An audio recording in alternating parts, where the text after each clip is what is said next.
हे friends, मेरा नाम है प्रियांशु एंड आप लोगों का पता नहीं, लेकिन आज भी जब भी मैं रात को अपनी आंखों से आसमान की तरफ देखता हूँ तो मेरे रोंगटे खड़े हो जाते हैं कि हमारे इस विशाल से ब्रह्मांड की संरचना कब और किस तरह से हुई होगी, या फिर किसी दिन हमारा ब्रह्मांड भी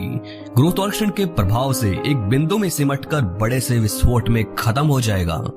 दरअसल ऐसा हमें लगता था इस डिस्कवरी से पहले, जब 1933 में स्विस साइंटिस्ट फ्रिट्ज विकी ने अपने रिसर्च स्टडीज में पाया कि जब से हमारे ब्रह्मांड का जन्म हुआ था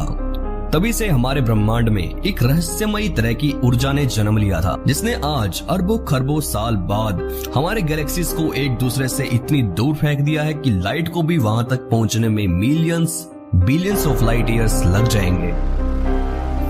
तो आखिरकार ये ऊर्जा है क्या और किस चीज से बनी हुई है ये, और क्यों यही चीज साइंटिस्ट लोगों के लिए खोज पाना आज भी एक बहुत बड़ा रहस्य बना हुआ है। साइंटिफिक एजम्पशंस के अकॉर्डिंग हमारा यूनिवर्स सिर्फ 5% ही विजिबल मैटर यानी ऐसे मैटर से बना हुआ है जिसे हम देख सकते हैं, जैसे planets, stars, galaxies, supernova etcetera. पर वहीं ब्रह्मांड का 95% मास ऐसी चीज से बना हुआ है जिसको हम अपनी आंखों से देख तक नहीं सकते, और समझने के लिए तो थ्योरीज एंड प्रेडिक्शंस के अलावा कुछ भी नहीं है। दुनिया के सबसे बड़े साइंटिस्ट में से एक एल्बर्ट आइंस्टाइन ने अपनी थ्योरी ऑफ जनरल रिलेटिविटी में कहा था कि हम जितना भी स्पेस को देखते हैं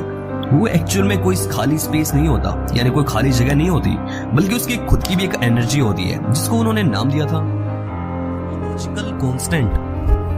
उनका मानना था कि यही कॉस्मोलॉजिकल कांस्टेंट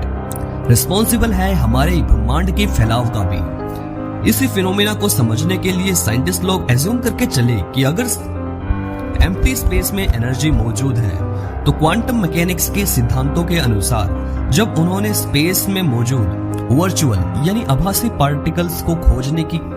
शुरुआत की तो उनके हाथ कुछ ऐसा लगा जिसने सबके रोंगटे खड़े कर दिए। रिसर्चर्स की गई इन कैलकुलेशन में पाया गया कि एक्चुअल में जितना मास का प्रेडिक्शंस उन्होंने किया था, असलियत मास उसी स्पेस के अंदर उन्हीं आभासी पार्टिकल्स का 10⁻120 टाइम्स ज्यादा निकला जितना उन्होंने प्रेडिक्ट किया था। तो अब जाकर फ्रिट्ज विकी की रिसर्चेस को ऑफिशियली एक्सेप्ट कर लिया गया एंड अब साइंटिस्ट को समझ आ चुका था कि यही सेम चीज हमारे गैलेक्सीज को भी एक दूसरे से लाइट की स्पीड से भी ज्यादा स्पीड से दूर फेंक रही है, एंड यही चीज है डार्क एनर्जी। चलिए डार्क मैटर और डार्क एनर्जी को और डीपली समझने की कोशिश करते हैं। डार्क मैटर को एक छोटे से एग्जांपल से समझिए कि जैसे नॉर्मल मैटर बना होता है एटम से, एटम्स बने होते हैं इलेक्ट्रॉन, प्रोटॉन एंड न्यूट्रॉन से, पर लेकिन डार्क मैटर इसके बिल्कुल अपोजिट होते हैं। डार्क मैटर के पार्टिकल्स का साइज इतना छोटा होता है कि जब भी लाइट में मौजूद फोटॉन्स इन पार्टिकल्स से टकराते हैं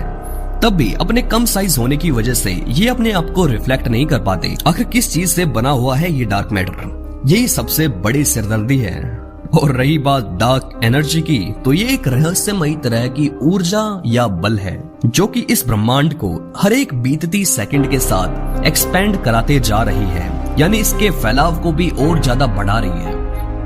अब फिजिक्स के सिद्धांतों के अनुसार जब डार्क मैटर किसी पार्टिकल से बना हुआ है तो इसे भी न्यूटन के ग्रेविटेशनल लॉ को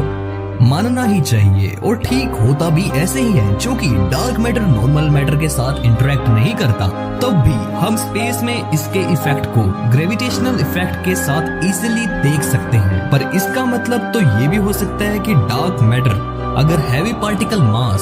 से बना हुआ है तो कहीं ना कहीं ये डार्क एनर्जी के इफेक्ट को अपोज जरूर करना चाहिए, यानी उसके काम के विपरीत काम करेगा, राइट। जहां डार्क एनर्जी चीजों को एक दूसरे से दूर धकेलता है, वहीं डार्क मैटर उन्हीं स्पेस बॉडीज के अस्तित्व की रक्षा करता है। जिस तरह हर चीज का एक एंटीडोट प्रेजेंट होता है,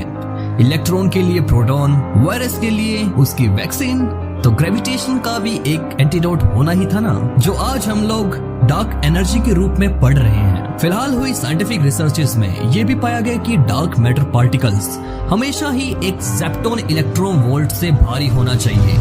अब जेप्टॉन इलेक्ट्रॉन वोल्ट का मतलब होता है 10⁻⁻21 इलेक्ट्रॉन वोल्ट, मतलब एक इलेक्ट्रॉन के मास का 1/ट्रिलियंथ ऑफ टाइम्स उसका एक डार्क मैटर के पार्टिकल। आपको क्या लगता है कि फ्यूचर में ह्यूमन सिविलाइजेशन इतनी एडवांस हो सकती है कि हम अपनी टेक्नोलॉजी की मदद से लाइट की स्पीड से भी कई सौ गुना ज्यादा स्पीड से स्पेस में ट्रेवल कर सकते हैं और इस